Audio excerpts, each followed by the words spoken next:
Hi guys! So ngayon ay magigisa tayo ng laman dagat o tinatawag na shell. So tinanong ko kay mama kung ano talaga yung totoong tawag dito. Kaso anong sabi niya? Hindi ko alam. Binili ko lang yan kasi natutuwa ako tapos buhay siya. So ayun. So ito siya. Yan. Walang may alam kung ano yan.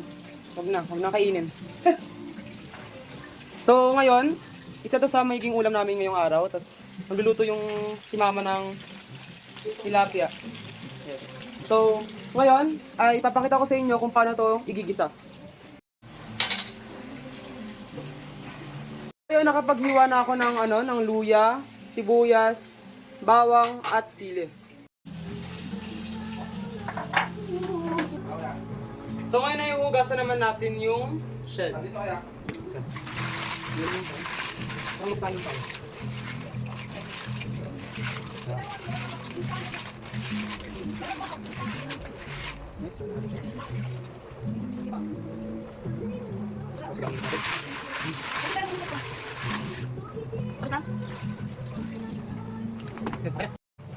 Ngayon, sisimulan natin ang pagluto ng shell.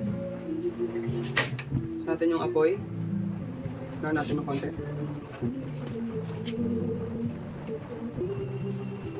Kapag minit yung kawali, pwede na siyang lagyan ng mantika. Ngayon, nalagyan natin ng mantika. Yan, lagyan natin ng mantika.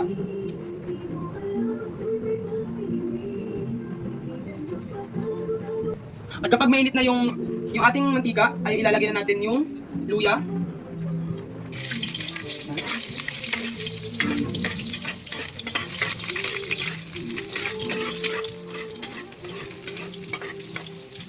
Tapos ang next naman natin ay yung bawang.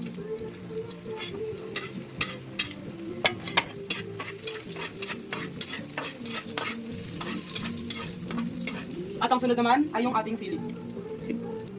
Okay, so na-wrong send tayo, no? Ang next naman natin ay yung ating sibuyas. Yan.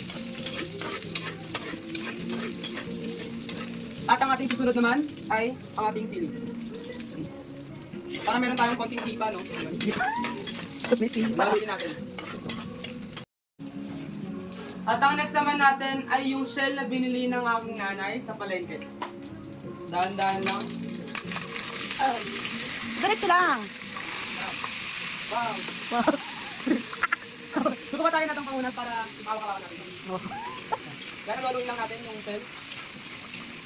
Natin ito, kapag bumuka na yung shell, ibig sabihin, ito ay luto na. Yan. Lagyan natin ng konting panlasa. Yan, unahin natin yung asin. Natin ito, dahil kami ay kakain na.